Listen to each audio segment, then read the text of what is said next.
Buenos días a todos. Lo primero, felicitar a Sufin por este 15 aniversario y en la parte que me toca como periodista, agradecer que en estos últimos años me habéis ayudado a entender y a explicar también a los lectores cuáles son sus derechos como consumidores y por qué es importante que velen por ellos, ¿no? En esta próxima hora vamos a hablar bastante de este asunto en concreto. Vamos a hablar de las herramientas legales y de las novedades legislativas que están sobre la mesa para proteger al consumidor.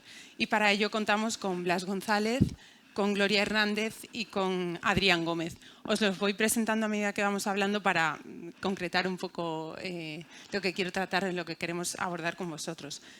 Blas es abogado, es socio director y fundador de BGA, que es una boutique madrileña dedicada a la litigación mercantil. Es magistrado, sirvió durante 17 años en la carrera judicial, y en 2004 consiguió la especialización del Consejo General del Poder Judicial en asuntos mercantiles. Fue miembro de su primera promoción. Blas, contigo queremos abordar las acciones colectivas y en concreto queríamos hablar cuál es tu experiencia con las acciones colectivas en el marco actual. Bien, pues muchas gracias. Buenos días a todos. Gracias a Sufin por su amable invitación, que es un placer, y además veo que cumpliendo años y parece que es un momento fantástico, ¿no?, para subirse a este estrado. Me has preguntado por la experiencia en acciones colectivas y la pregunta sería ¿qué experiencia? Acciones colectivas en España, experiencia poquita. Quizá haya que primero definir exactamente a lo que nos estamos refiriendo, porque cuando se habla de acciones colectivas, por regla general, suele haber esta tendencia a entender que hay un montón de gente detrás que está litigando ante los tribunales. Y esto no es parecido, pero esto no es exactamente de lo que estamos hablando, ¿no? A veces el término colectivo, y no es un tema de cafetería, que la gente utilice términos jurídicos de una forma intuitiva, sino que la propia normativa a veces no habla de acciones colectivas, la propia normativa europea habla de acciones colectivas en el sentido que ahora vamos a ver, y no en el de unas grandes plataformas de gente que se suma a grandes reclamaciones, pero que son ellos mismos los que reclaman o que han cedido su derecho a vehículos específicos para ese tema, ¿no? Esto no es una acción colectiva en el sentido de lo que estamos hablando. Acción colectiva es, no sé si el público recordará a Erin Brockovich. Esto es una acción colectiva, ¿no? A Civil Action, con John Travolta. Esto es una acción colectiva. Básicamente centrándose en daños generales por una contaminación de agua, ¿no? Las dos películas versan sobre lo mismo, ¿no? Cuando una entidad o un despacho o alguien se le da una legitimación extraordinaria para representar un colectivo perjudicado por esto, ¿no? Menciono Hollywood porque esto al final va generando un ruido en Europa que tiene mucho que ver con el desarrollo de estas cuestiones, ¿no? En Estados Unidos las acciones de clase son un clásico, valga la redundancia, es decir, son gente muy acostumbrada a hacerlo desde hace mucho tiempo, son carísimas y además tienen una teoría del daño distinta a la europea, por lo menos la continental, que se basa en la existencia de daños punitivos. Que significa que no solamente vas a indemnizar el daño, exactamente el daño que se te ha causado, sino que además hay una punición al responsable que incrementa tanto las posibles consecuencias indemnizatorias que es tan caro y el riesgo tan tremendo que al final se llega siempre a un acuerdo. Yo creo que esto es una llamada importante para el mercado europeo, ¿no? De que cuanto más caros son los pleitos, la gente acaba litigando en muy escasas ocasiones, ¿no? Lo cual también es un mensaje para que los abogados cobremos mucho, como un instrumento para echar atrás la litigación, ¿no? Evidentemente es broma, ¿no? La transposición de esto a la normativa europea fue en la directiva que antes nos comentaba el ponente, una directiva del año 2020 que recoge el fenómeno de la acción de representación, en la que hay una serie de entidades, en este caso básicamente las organizaciones de consumidores y usuarios, aunque puede haber otro tipo de entidades representativas, que reciben este mandato de representar a todos los colectivos que se hayan visto afectados por una posible ilícito antitrust, defensa de la competencia, por una contaminación, por un delito medioambiental, por un producto defectuoso, un medicamento defectuoso, ¿no? Estas son las acciones colectivas, con lo cual, ¿qué experiencia hay en España? Cero, porque en España el eco americano ha sido siempre un eco mal visto. El reverso tenebroso de las acciones de clase, que lo hay, es el que favorezca la litigación frívola. El hecho de que te encuentres un abogado en la puerta de un Starbucks esperando a ver quién se quema con el café, porque eso puede dar lugar a una litigación frívola, ¿no? El legislador europeo ha huido siempre del modelo americano. Se ha visto siempre, y evidentemente no creo que a nadie se le oculte, que esto genera un lobby en relación a no quiero acciones de clase porque las empresas se encuentran frente a un poderoso instrumento de protección de los consumidores. Y en España ha funcionado muy bien, es decir, de hecho solamente ha habido 3 o 4 reformas en la Ley de Enjuiciamiento Civil, las reclamaciones por intereses difusos o por intereses determinados o determinables, 4 toquecitos en los artículos 11, 15 y relacionados de la Ley de Enjuiciamiento Civil y poco más. Con lo cual en España no ha habido experiencia. Yo acabo de poner hace un par de años la primera acción antitrust colectiva, utilizando el mecanismo vigente hoy por hoy de la Ley de Enjuiciamiento Civil, porque no prosperó la implementación de la directiva de 2020, y mientras tanto pues estamos esperando que efectivamente llegue esta nueva directiva, que ya viene de Europa de nuevo, es Europa la que nos pone de nuevo camino a la modernidad, con una ley que quizá pueda solucionar estos problemas, pero que lleva 2 años víctima de los avatares políticos y que ya de nuevo con retraso España todavía no ha implementado. ¿Cuáles son las novedades de esa directiva que estamos esperando, de esa transposición de la que estamos pendientes? ¿Qué puntos a ti te parece que son más destacados porque aporta y puede ayudar quizás a resolver eso que la otra no hemos podido aplicar o no se ha aplicado? El solo hecho de que haya una ley de acciones colectivas para la representación de los intereses de los consumidores ya será una magnífica noticia. Ya estaremos en un escenario jurídico y procesal completamente moderno y distinto. No se ha implementado todavía, como digo, por el tema de la política y de tal. Y ahora mismo en este proyecto de ley se ha devuelto a corrales por un tema que se venía denunciando, veníamos denunciándolo hace mucho tiempo, que es este empeño en colocar normativa de este calado dentro de unas famosas leyes ómnibus, ¿no?, que hacen que tengas que hablar de los mecanismos alternativos de resolución de controversias y además de la oficina judicial, ¿no? O sea, yo entré en la carrera judicial en el año 94 y ya en ese momento estaba todo el mundo hablando de la nueva oficina judicial y de meter estos obuses todos en el mismo saco pues no tenía ningún sentido, y efectivamente pasa que nos ha costado un año nuevo de retraso, lo han sacado para, quizá yo creo que estoy esperando un real decreto que vaya a modificar implemente la directiva. ¿Cuáles son los principales puntos de atención? Bueno, yo creo que básicamente hay una cuestión central que es conceptual de entrada, de cómo cada país recoge la directiva, que es el opt-in o el opt-out. Es decir, elegimos un sistema en el que el consumidor tiene que decidir opt-in, opto por entrar, o se sigue un sistema en el que el consumidor lo que hace es optar por salirse de la representatividad de la entidad que demanda. Las dos cosas tienen ventajas e inconvenientes.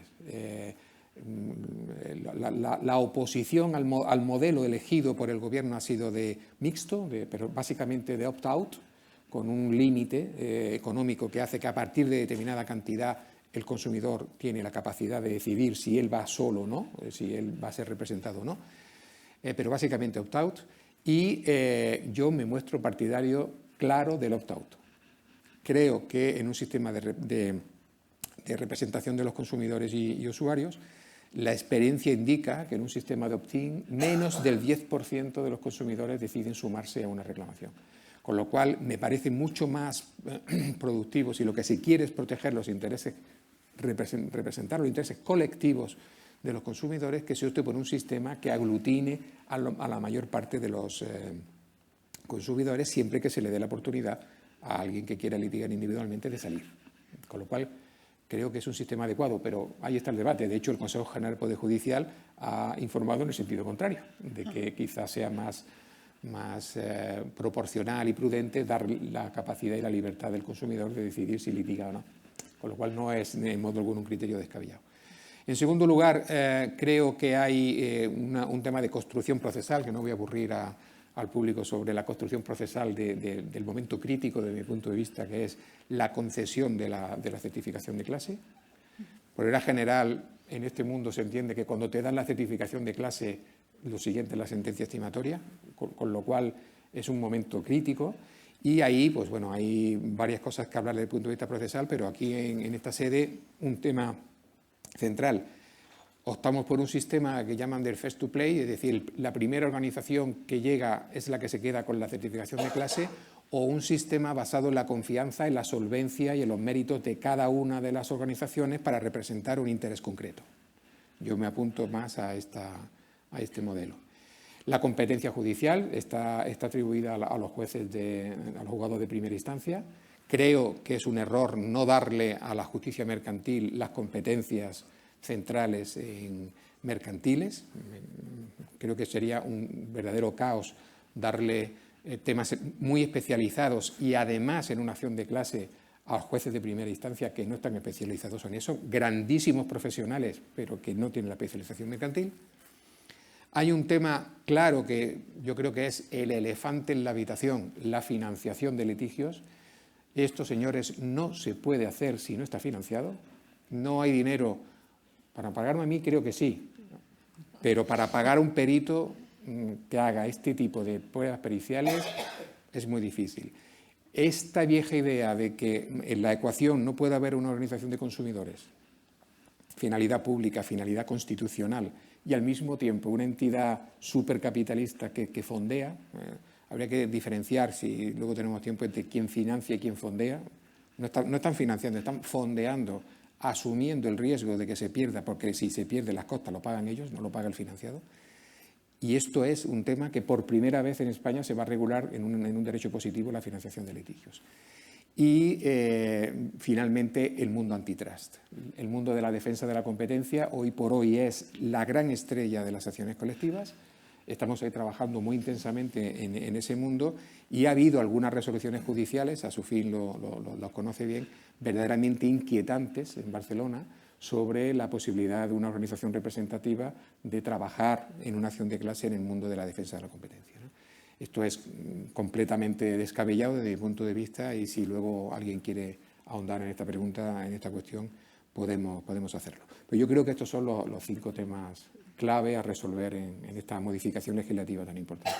Y muy brevemente, ¿eres optimista respecto a que la llegada de esta directiva, que aún está por concretarse, sirva para resolver los problemas actuales o darle un impulso al menos a la acción colectiva en España?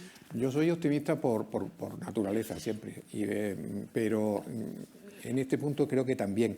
Pero por una razón, es que se parte de un nivel tan bajo que todo lo que nos dé Europa será bienvenido y yo creo que va a mejorar muchísimo la defensa del consumidor ante los tribunales. Una acción de clase es una gran asignatura pendiente del ordenamiento español. Gracias, Blas. Quiero presentaros también a Gloria Hernández. Ella es licenciada en Derecho por la Universidad Complutense y máster en Regulación Financiera por la Universidad de Georgetown. En 2016, Gloria, junto con otros socios, decidisteis fundar FinReg, que es una firma especializada en asesoramiento regulatorio financiero y en regulación financiera. Gloria, buenos días. ¿Crees que en España el consumidor financiero tiene herramientas útiles para defenderse? Bueno, para reclamar. Para reclamar y para defenderse.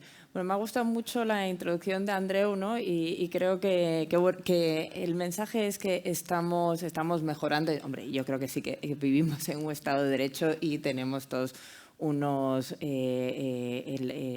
derechos y una posibilidad de acceder a reclamaciones, que es mejorable, pero que el punto de partida es por lo menos aceptable. Lo que sí que es cierto es que, y coincido con Andreu, en que estamos en un momento donde ya no hay vuelta atrás y estamos viviendo una auténtica revolución en los derechos de los consumidores en el sector financiero, ¿no? Y os cuento algunas cosas que están pasando, y además creo que es complementario a la charla de Andreu, porque yo miro para adelante, ¿no? ¿Qué tenemos ahora por delante? Porque hay un montón de cosas muy interesantes que van a reforzar más aún la protección del consumidor. Pues una de ellas es, desde luego, la de acciones colectivas, que salga como salga. Pues evidentemente es un paso más para la defensa de los derechos de los consumidores. La segunda es, que hablaremos también de ello, y la ha mencionado Andreu, la autoridad, ¿no? La Autoridad de Defensa del Cliente Financiero. En la propia ley de defensa de creación de la autoridad se modifica la Ley de Ordenación y Supervisión de Entidades de Crédito e introducen un principio que está todavía pendiente de desarrollo reglamentario, pero que a mí me parece muy interesante también, que es el principio de prestación personalizada de los servicios financieros, que no sé si habéis oído hablar de esto, pero fundamentalmente se modifica el artículo 5 de la Ley de Ordenación y Supervisión, que es un artículo donde dice que los bancos se deben de portar de forma adecuada, correcta y honesta con los clientes, y introducen este principio de prestación personalizada, donde se exige que en todo caso las personas tengan derecho a tener asistencia física o de una persona humana y que sea adecuada con sus características en virtud de la edad, sus competencias digitales, el lugar geográfico donde vivan, y también su condición o no de extranjero o de persona de avanzada edad, ¿no? Eso evidentemente pues requerirá, ¿no?, una vuelta más en la prestación de los servicios financieros, ¿no? Y esto es otra, y viene en el mismo paquete, pues otro tema interesante. Tenemos también, que se ha aprobado recientemente, la Directiva de Crédito al Consumo. Andreu mencionaba la normativa de concesión de préstamos hipotecarios, que introdujo una serie de garantías, pues la de préstamo al consumo, que es una directiva más antigua, creo recordar que el del 2008 se acaba de modificar, ¿no?, e introduce muchos más garantías para los consumidores. Ahí también tenemos otro paquete muy importante. Recientemente también se ha aprobado la directiva de prestación de servicios a distancia, ¿no?, donde la normativa tradicional de servicios a distancia financieros, que vivía en un mundo aparte, ahora se integra en la de consumidores y usuarios general, ¿no? Pero se reconocen derechos tan importantes como el derecho a darse de baja con la misma facilidad de contratar, ¿no?, que esto es una cosa que no siempre ocurre. Yo creo que en esto los bancos lo hacen mejor que otras industrias, porque la luz, el teléfono, todos lo vivimos, que es terrorífico, pero eso es también otro bloque importantísimo. Después, en la Comisión Europea se está ahora reflexionando muchísimo, y lo está haciendo también la ESMA, la EBA y EIOPA, sobre la digitalización en los servicios financieros y si todas estas grandes plataformas están protegiendo adecuadamente a los consumidores. Y aquí hay un nuevo reto, que son los Googles, los Meta, o sea, todos estos grandes proveedores que encima en muchas ocasiones das una aceptación de términos y condiciones que no sabes en qué momento has aceptado qué, ¿no?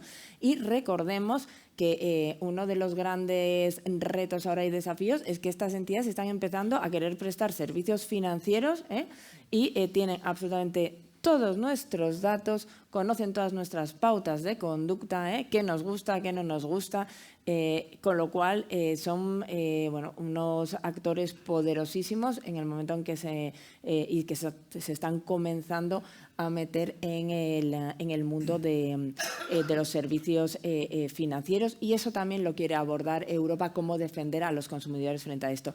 Y luego hay otra directiva también importantísima que entra, que ya está traspuesta en España y que entra en aplicación el verano del año que viene, que es la directiva de accesibilidad, que es que las personas con algún tipo de discapacidad puedan acceder a servicios de todo tipo, pero entre ellos están también los financieros en igualdad de condiciones. Y para los bancos, esta directiva y la norma española establecen una cosa muy curiosa que creo que nos va a beneficiar a todos, y es que establecen que los contratos y toda la documentación de los servicios bancarios debe de estar escrita en un nivel que no supere el nivel B2 del marco europeo de referencia de las lenguas. Esto es lo que pues, un chaval sabe de español, pues eres C1 o B2, no, o sea, un B2 es alguien que habla bien, pero no, muy bien. Entonces, es curioso, ¿no?, este criterio que han utilizado para considerar que es un contrato que sea suficientemente sencillo y simple. Y digo que nos va a ayudar a todos porque creo que esto va a hacer al final que la información financiera sea más accesible. En algunos casos a mí me parece que va a ser muy difícil porque hay términos y condiciones y expresiones financieras que es difícil que sean entendibles por muy bien que se redacten, ¿no? Pero ahí también estamos viendo que las entidades financieras están haciendo un esfuerzo en presentar y revisar toda la documentación contractual para hacerla más comprensible, lo que también entronca con el principio de transparencia que decía antes Andreu. Oye, es que tenemos que ser capaces de entender lo que estamos firmando. Bueno, perdón que yo me lío mucho, pero como veis, estamos en un punto de no retorno porque hay un montón, ¿no?, de iniciativas para cada vez proteger más a los consumidores. Una de las iniciativas de las que tú hablabas, además, Gloria, es la Autoridad del Cliente Financiero. Esta figura ha generado también cierta controversia en el propio sector financiero, entre los reguladores y supervisores bancarios de los mercados también y de los seguros. ¿Qué crees o qué hubiera preferido la industria respecto a esta figura? Bueno. O sea, aquí una de las cosas también que se ven de lo que he comentado previamente, o sea, los bancos están, yo entiendo la posición de los consumidores, yo es que digo por eso de decir temas no de conflictos de interés, sino a lo que uno se dedica. Yo me dedico fundamentalmente a asesorar a los bancos para ayudarles a que cumplan con la distinta regulación que se va promulgando y a la que se tienen que adaptar para prestar sus servicios, ¿no?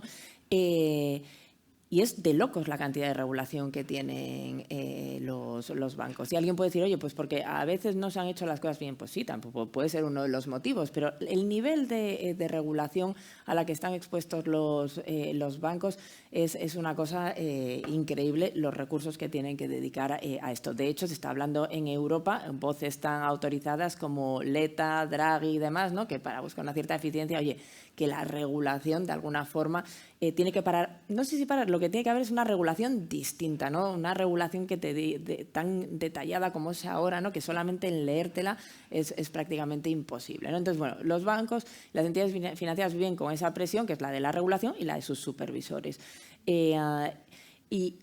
Lo que se entiende en la industria, y yo la verdad es que es la opinión que tengo, es que actualmente los servicios, o sea, el sistema de reclamaciones que hay es que si tú vas primero a tu entidad financiera, si tienes un problema con un banco, con una sociedad de valores, y dices, oye, que no me has cobrado esta comisión malo, esto está incorrecto, de tal, no sé cuántos.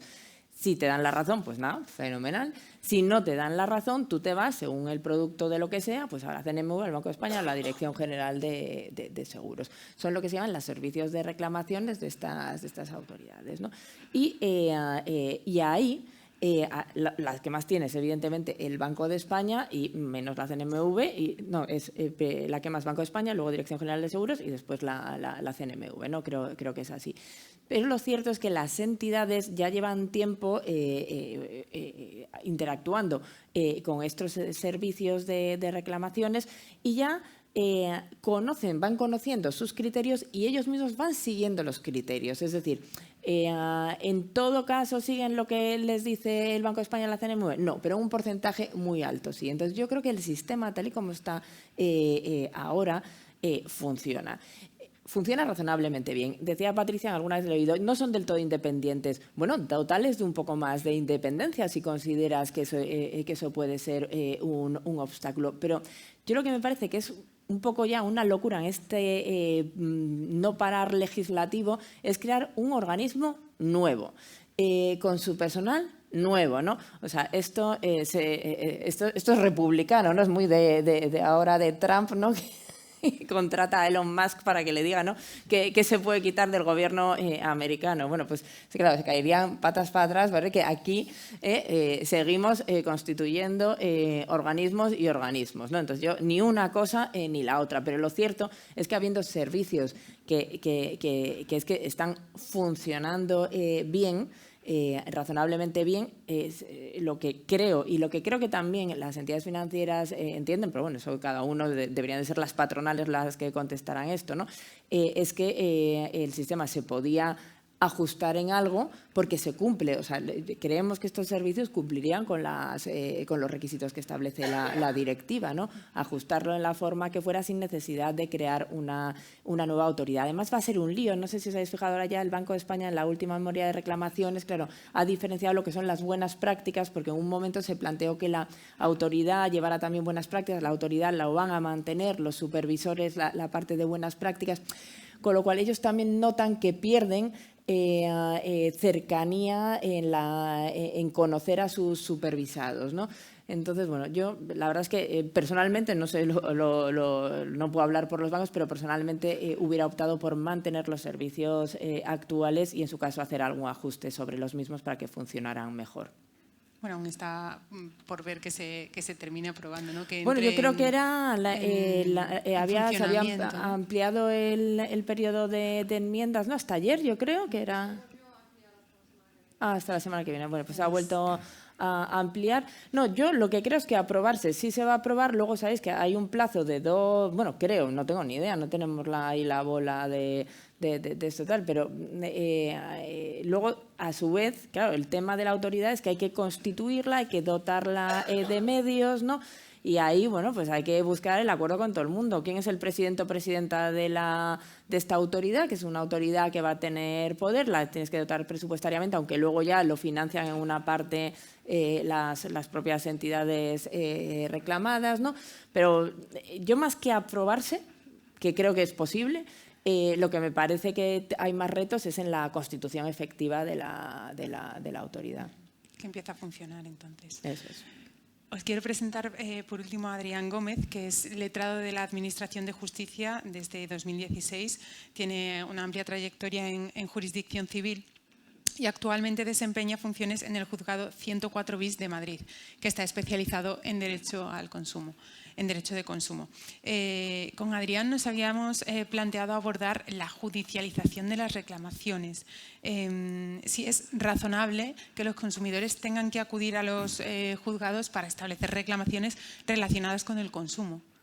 Bueno, antes de nada, buenos días a todos los asistentes presenciales y creo que también virtuales a este sexto congreso de Asufin. Enhorabuena a la organización por la indispensable y fundamental labor que desempeña en el tejido social y en el tejido económico. Creo que organizaciones y asociaciones de estas características son fundamentales para proteger, en definitiva, a la ciudadanía, en diferentes sectores, pero como una especie de contrapoder contra el poder financiero, contra el poder político, contra todo tipo de poderes. Yo lo defiendo y lo elogio. Agradecimiento particular a Patricia y a Marisa, que no sé si está entre... aquí estás, Marisa, por haber decidido contar con mi presencia. Es además un honor compartir panel con voces tan destacadas del mundo del derecho financiero y del derecho de consumo. En cuanto a tu pregunta, para mí la respuesta es rotunda y soy muy crítico en el sentido de que considero que un porcentaje no desdeñable de procedimientos que desembocan en los juzgados, en Madrid concretamente en el juzgado 104 bis, que es, dicho sea de paso,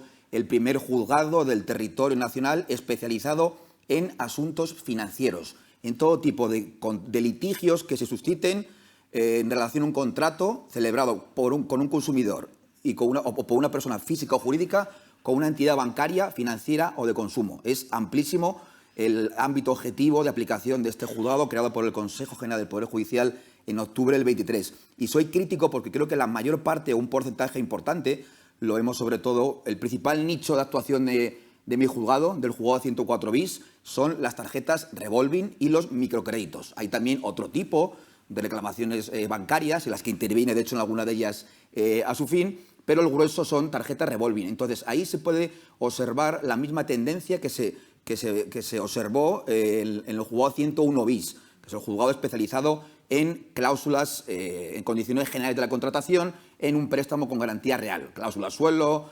IRPH y todo tipo de condiciones que puedan considerarse abusivas. Yo a lo que voy es que no creo que sea admisible que cuando existe una doctrina jurisprudencial consolidada y asentada, casi siempre procedente de Europa y respaldada al final a matacaballo a veces por el Tribunal Supremo, que establezca de manera clara que una determinada cláusula, una determinada condición y determinadas cláusulas de negocios jurídicos claros son nulas y son objetivamente abusivas, no me parece de recibo que se fuerce al consumidor a tener que acudir a los órganos judiciales. Creo que debería haber, y esto lo establece el Tribunal Supremo en el principio de indemnidad, la sentencia creo que es de 23 de abril de 2024, consecuencia de una sentencia del TJUE del 13 de abril del 23, que viene a decir que, bueno, en materia de costas, pues lo que viene a decir es que los bancos, las entidades financieras, las entidades bancarias, cuando constaten que existe una doctrina jurisprudencial notoria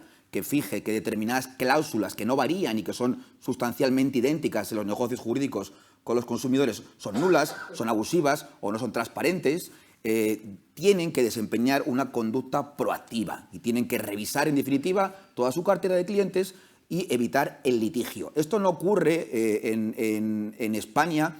En otros países en derecho comparado existe un fuerte régimen sancionador y en el preciso instante en el que una entidad, no sé si existe, lo desconozco, igual mis compañeros lo pueden afirmar, pero creo que no existe un derecho sancionador como por ejemplo existe en Francia o en Alemania, en el que desde el instante en el que una entidad financiera o bancaria recibe el varapalo de una sentencia que considera que una cláusula, que una condición es abusiva, automáticamente recibe una sanción fortísima para disuadir de incluir ese tipo de cláusulas. Aquí no ocurre eso y debería ocurrir a mi juicio, y lo que se está provocando, lo que está ocurriendo es que hay un colapso monumental de los juzgados de primera instancia. Este juzgado se creó porque, si no recuerdo mal, según estadísticas del Consejo y del Tribunal Superior de Justicia de Madrid, los juzgados de Madrid Capital, del volumen total de asuntos, si no recuerdo mal, un 40% eran asuntos financieros, cláusulas abusivas hipotecarias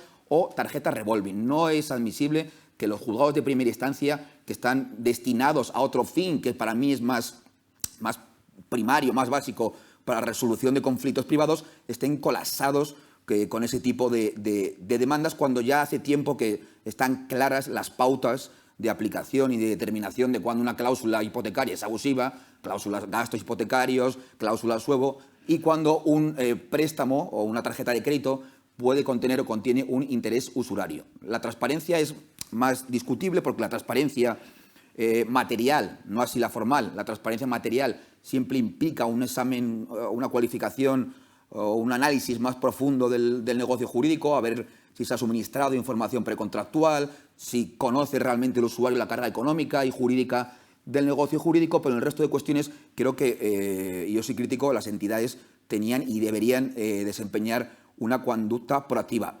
Así como soy crítico con la posición que ocupan, o la posición de pasividad e incluso de abuso de la posición de privilegio que tienen las entidades financieras por no actuar de oficio y evitar el colapso de la jurisdicción civil, también he de decirlo en este foro, y lo estoy comprobando en el juzgado, soy crítico con determinadas empresas, no los considero despachos de abogados, determinadas empresas que se dedican única y exclusivamente, su nicho de mercado es única y exclusivamente o revolving o cláusulas abusivas y que dañan, a mi juicio, o oscurecen la verdadera esencia del derecho de consumo. Son empresas atrápalo todo, que lo que les interesa única y exclusivamente es iniciar el litigio para obtener el pronunciamiento de las costas y no les importa absolutamente lo más mínimo los clientes. En el juzgado tenemos, para poner un ejemplo gráfico, tenemos el principal consignado en numerosos procedimientos judiciales y les da lo mismo. Ni se lo comunican al cliente, ni le comunican la sentencia, solo les interesan las costas.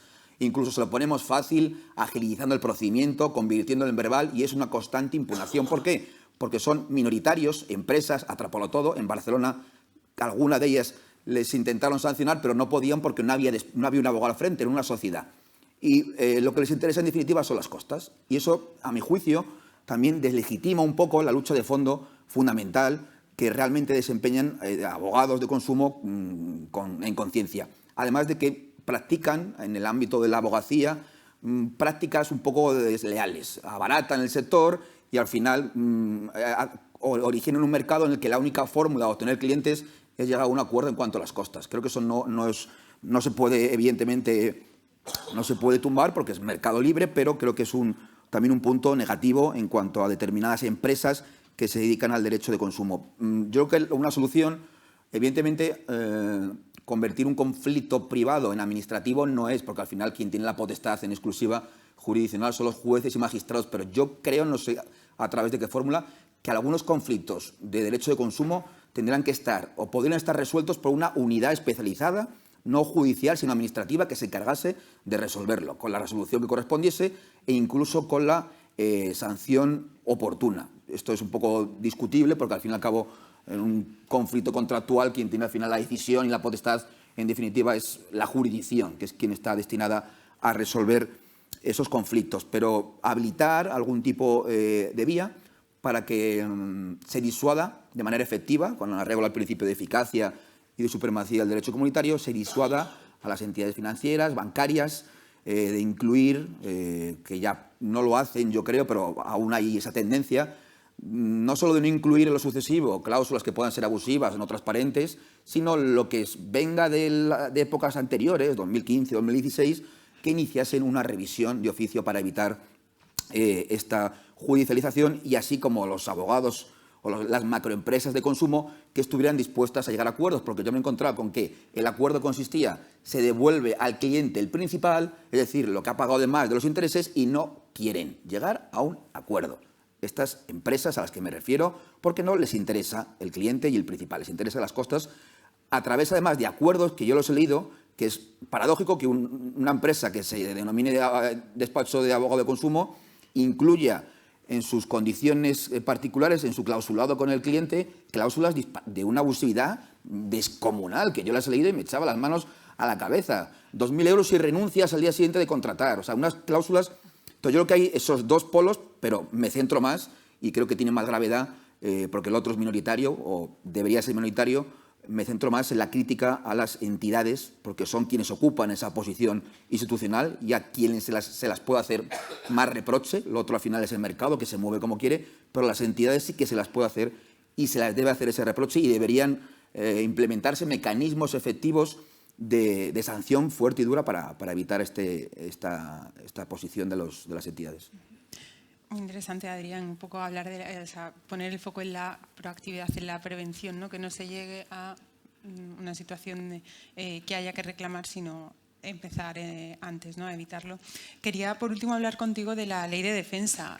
No sé si esta ley crees que va a ayudar a los consumidores, a las reclamaciones, al sistema en general, a mejorar la situación, escuchándote con... Bueno, yo creo que la ley orgánica, el derecho de defensa, que hace poco tuve la oportunidad de analizarla en un webinar con un compañero mío que se llama Álvaro Pereira González, en SEPIN, creo que es una ley que, a mi juicio, no contiene más que meras declaraciones de intenciones. Es una ley vacía.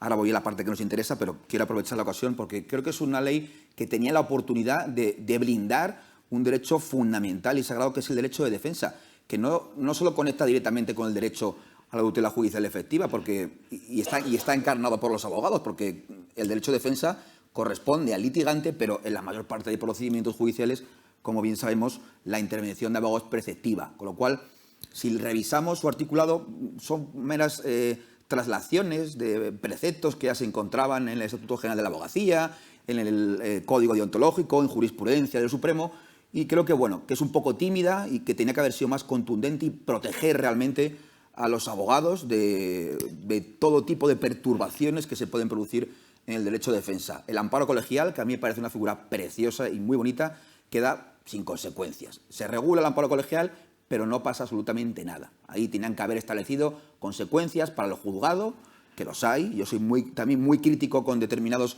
abusos que se producen en los juzgados, porque como todo poder, todos los poderes, el legislativo, el ejecutivo y todo poder tiende a veces al abuso y hay que ponerle frenos. Y el judicial también tiene que ponerle frenos. No solo un sistema de recursos, sino mecanismos eficaces para evitar perturbaciones, para evitar ofensas, para evitar desconsideraciones y para evitar la voluntariedad. A veces que es lo que se aplica en algunos juzgados, los que sois abogados lo sabréis. Ah, mato con el juzgado 5. Ah, bueno, pues según le salga al letrado o al juez en el 6. Ah, bueno, pues no puede ser eso. Entonces, a mí esta ley ha perdido una oportunidad de oro.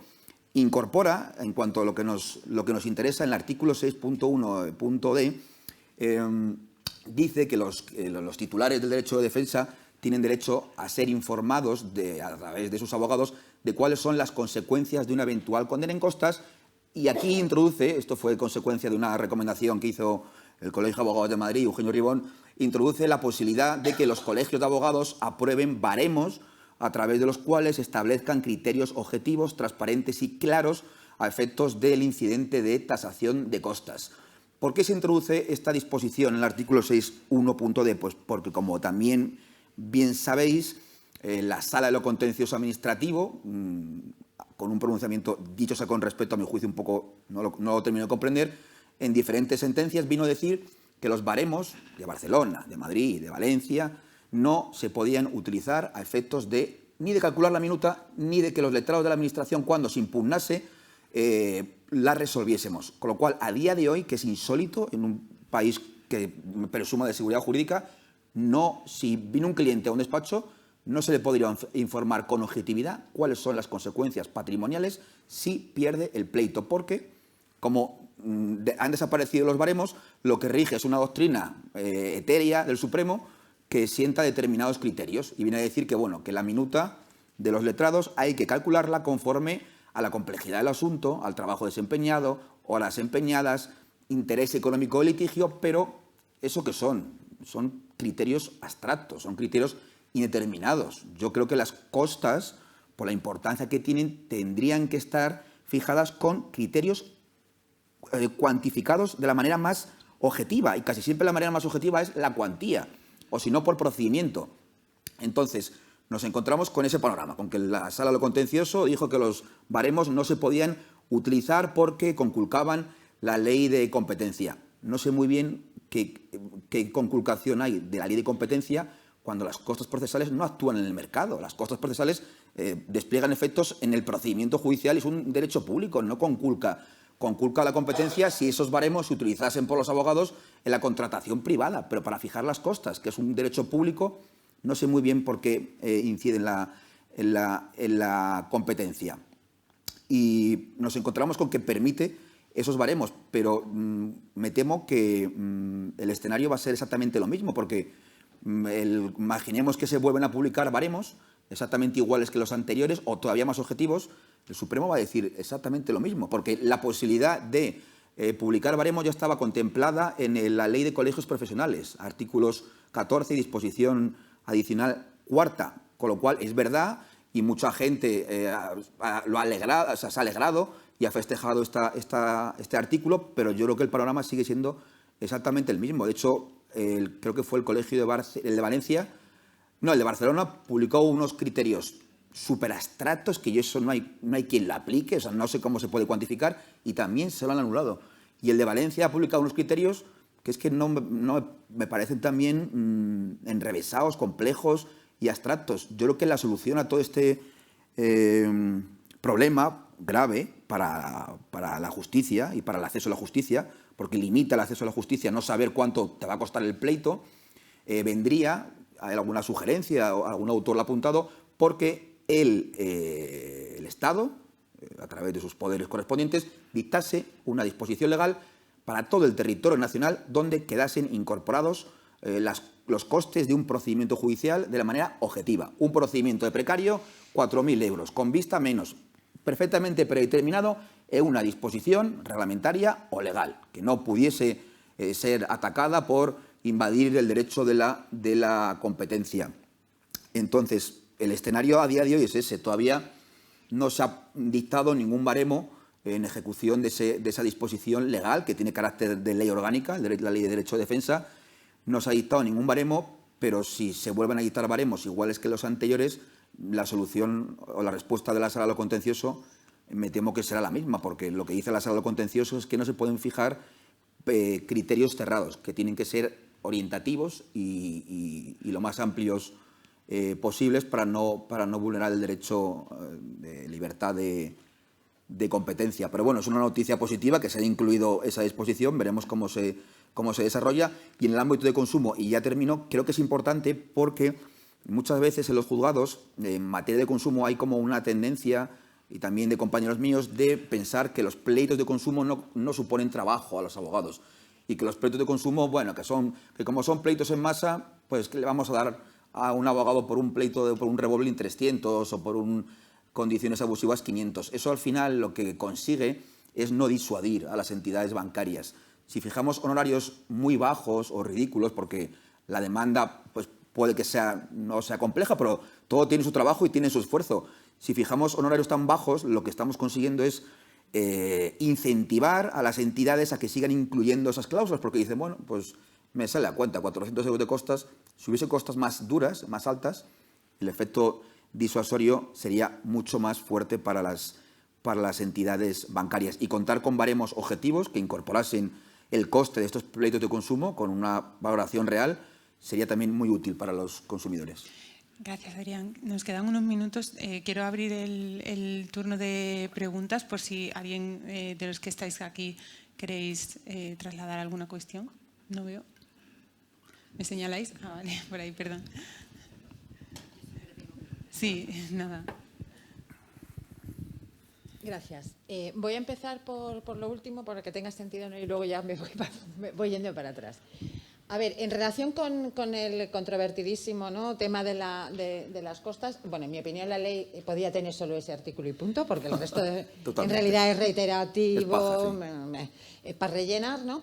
Pero tenemos dos problemas fundamentales. Primero, el que tú mencionas, ¿no?, si no le dotamos de eficacia imperativa reguladora, al final para mí la tiene. Es decir, si una ley orgánica dice son los colegios los que fijarán los criterios y se van a usar en tasaciones de cuentas, tasaciones de costos y jura de cuentas, en realidad lo que está haciendo es una delegación, ¿no?, del contenido, pero realmente el contenido normativo lo tiene, pienso yo. Pero por otro lado, esto no impide, puesto que los dictámenes que hacen los colegios siguen siendo no vinculantes para los tratados de administración de justicia, pues que cada uno en su corralito, ¿no?, luego siga decidiendo lo que estime oportuno en relación con en las costas.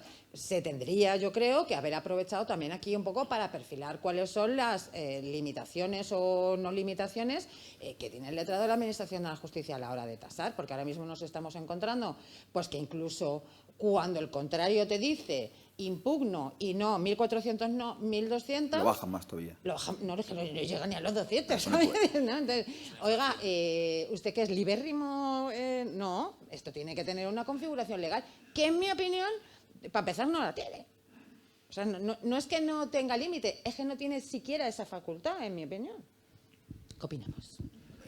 Yo de lo último considero que es una invasión o una infracción del principio dispositivo. Si la parte te impugna y te pide 1.400, pues que te hubiera pedido menos la parte impugnante, que te diga, no, lo impugno y quiero 300. Y ya el letrado, si consideramos que tenemos que incluir más, lo incluimos, pero si está conforme con 1.400 no puedes rebajar. Como tampoco es legal, ni conforme a la doctrina del Supremo, la práctica de algunos compañeros que ante una propuesta de tasación de costas le dicen al letrado, reconfigúrela de oficio. No, únicamente se pueden reducir la minuta por excesiva cuando hay impugnación. Con lo cual, si te presenta una propuesta de tasación de costas, solo puedes averiguar si está en plazo o contrastar si está en plazo y ya está. Y si incluye de manera detallada todas las partidas, pero de oficio no puedes decirlo, como yo he visto por ahí, alguna resolución. Conforme a la doctrina del Supremo, presénteme otra minuta, que esa no me gusta. Eso es la parte, quien tiene que impugnarla, y luego ya.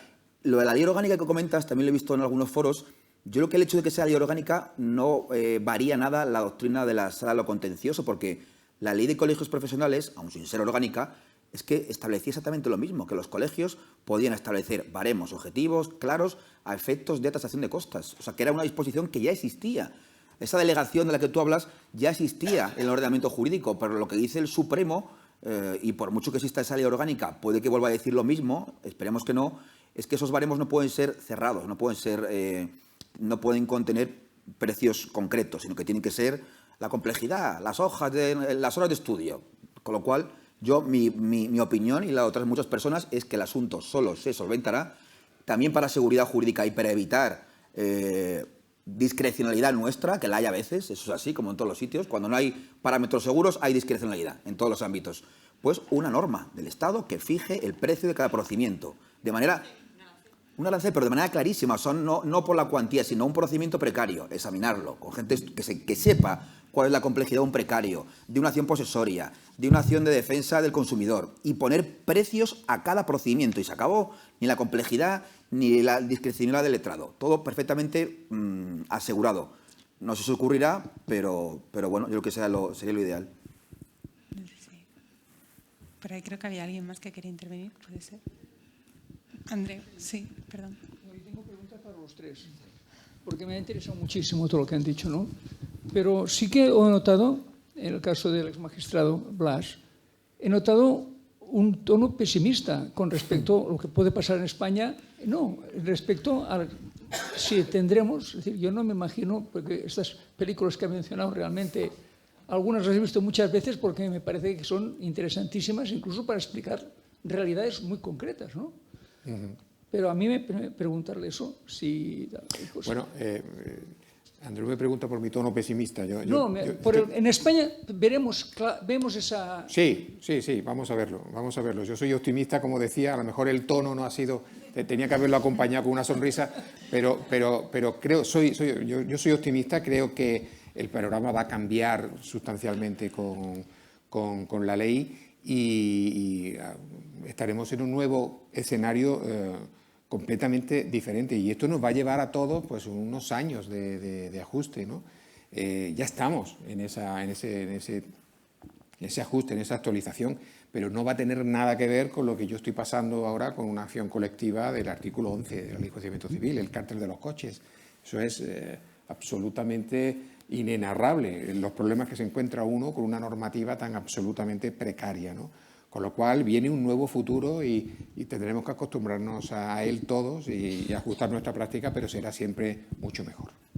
Sí, no, Gloria, muchas gracias. Me gustaría preguntarle, es que ella hace un trabajo que realmente es difícil, pero es necesario, es explicarles a los bancos que se porten mejor. Claro, porque en realidad es decirles qué es lo que está pasando con toda esa normativa, y que ellos se pueden quejar o pueden encontrar la excusa que hay un exceso de regulación, que eso es una excusa muy hábil, pero el problema que tenemos no es de exceso de regulación. Hay un objetivo de cosas reiteradas que se repiten. No, la pregunta es si ve algún cambio de actitud en las entidades que dicen que, bueno, porque me imagino que deben tener unos ejércitos de abogados para atender todo lo que está pasando. Sí, bueno, el cambio para mejor es impresionante en los últimos años. En concreto, los abogados dentro de las entidades financieras hacen un trabajo excelente, pero hay una figura muy importante en todas las entidades financieras que es el responsable de cumplimiento normativo, el compliance officer, que es una figura que existe en todas las entidades financieras y en otras empresas que son muy reguladas, que lo que hace es defender a la entidad, pero no como la defiende un abogado, sino pensando que cada cosa que hace la entidad sea justa también para su entorno, para todas las partes interesadas, para los clientes, etcétera, ¿no? Entonces, yo cuando empecé a trabajar en todos estos asuntos, primero solo tenían compliance las entidades inglesas o anglosajonas, ¿no? Porque aquí en España los compliance realmente existen en entidades financieras, pues yo diría que desde el año 2008 aproximadamente, ¿no? En el momento en que se crea esa figura, inicialmente había un poco la tendencia de que, bueno, el compliance, vamos a hacer las cosas en negocio, ¿no? Vamos a tirar y luego ya le preguntamos al compliance, porque el compliance nos va a decir que esto no lo podemos hacer así, que esto se lo hay que explicar de esta forma al cliente, tal. Y efectivamente, inicialmente el compliance era como el que ponía las pegas para hacer los buenos negocios, ¿no? Pero sin embargo esto ha cambiado completamente. Ahora en los bancos, en la mayor parte de los productos financieros que se están construyendo ahora, se mete al departamento de compliance desde el inicio en el diseño del producto, se tiene en cuenta ya para qué clientes quieres dirigir el producto, por qué canales, etcétera. Quedan todavía cosas del pasado, productos del pasado, pero sin ninguna duda el cambio cultural ha sido enorme. Y ahora hay un proceso de reflexión por parte de todas las entidades financieras cuando lanzan productos y servicios, donde son muchísimo más conscientes y mucho más responsables. Es que antes no es que fueran irresponsables, pero es que no había esa obligación ni nos lo planteábamos. O sea, la industria financiera yo qué sé, del inicio de los 2000, ¿no? De cómo se vendían los productos, etcétera, es que no es...